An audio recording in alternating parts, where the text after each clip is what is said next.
Placement karmique, sujet à un placement karmique dans votre, configuration, astrologique. Il y a des lunes qui sont plus sujettes à des expériences karmiques, donc des expériences, voilà, qui sont difficiles desquelles se décrocher parce qu'elles sont incarnées déjà de base dans des signes qui prédisposent à ce genre d'état. Donc j'ai nommé la lune en Capricorne, par exemple. La lune en Capricorne est une lune qui est fondamentalement plus, sujette à la mélancolie, l'arrêt sur image, l'analyse. C'est une lune extrêmement sensible, même parfois peut-être plus sensible que d'autres lunes, d'eau. Tout du moins, c'est une lune perfectionniste. C'est des émotions qui sont, généralement, tellement, perfectionnistes parce qu'elle les a analysées ces émotions. Donc c'est un très, très bon, analyste, dans le fond, dans le détail et ça peut mener à, bah, déjà des prises de tête, mais ça peut mener à cette surcharge mentale parce qu'il y a un côté exigeant qui est mal placé. Une lune en Capricorne évolue bien entendu, d'accord? Elle évolue dans le bon sens, elle évolue avec plus de détachement, détachement sain, mais c'est une excellente justicière, en tout cas. Un autre placement karmique, évidemment, c'est les nœuds sud, par exemple, qui sont attachés à Chiron. Chiron est un placement karmique, par exemple. Chiron, c'est une astéroïde qui représente votre blessure originelle.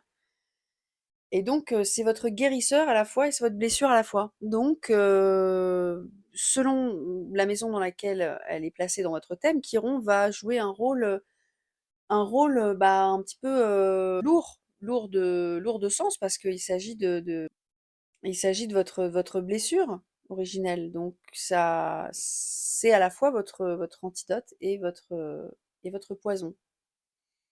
Ça, c'est à surveiller, à voir, à équilibrer, voir les transits peut-être sur lesquels quand passe Chiron chez vous.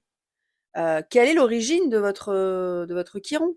Est-ce que c'est, la mer? Est-ce que c'est, l'action? Est-ce que c'est la blessure d'abandon? Tout ça, on peut le voir avec Chiron. En fonction des transits sur Chiron et bah, forcément ça évolue là, pour le moment, nous avons Chiron en Bélier, il me semble, ouais. Chiron en Bélier. Les placements karmiques, c'est aussi Saturne. Pourquoi? Parce que Saturne a une charge énergétique puissante, parce qu'elle est une planète extrêmement lente qui réclame de vous une discipline et une rigueur. D'ailleurs, l'endroit où se trouve Saturne dans votre thème vous réclame dans votre incarnation de vous discipliner dans ce domaine-là. Et généralement, c'est plus dur à faire parce que comme Saturne est une planète lente, si vous n'avez pas d'autres aspects qui encouragent à ce que vous preniez au sérieux cette planète, parce qu'elle rigole pas, clairement elle rigole pas. Et bah, du coup, ça peut créer vraiment un karma, dont vous n'avez pas besoin. Mais il faut le savoir. Pluton aussi, un placement karmique, Pluton. Généralement, c'est Pluton en Scorpion ouais, Pluton en Scorpion. Pluton, c'est une planète transformatrice, donc elle peut avoir un aspect karmique. Les oppositions, par exemple Vénus-Pluton, c'est karmique. Il y a vraiment une opposition entre valeur et transformation, donc ça s'interchoque. C'est des gens qui n'arrivent pas à lâcher prise sur leur façon d'aimer et à se convaincre qu'ils peuvent avoir des relations saines et être aimés. Certains aspects peuvent être karmiques totalement. Les carrés, les oppositions, surtout Mars-Pluton, conjoint Pluton-Mars, ça peut être très violent. Mais si vous voulez que je vous en parle, vous pouvez me demander en commentaire une vidéo là-dessus, spécifiquement sur un aspect, et je me pencherai plus en détail dessus.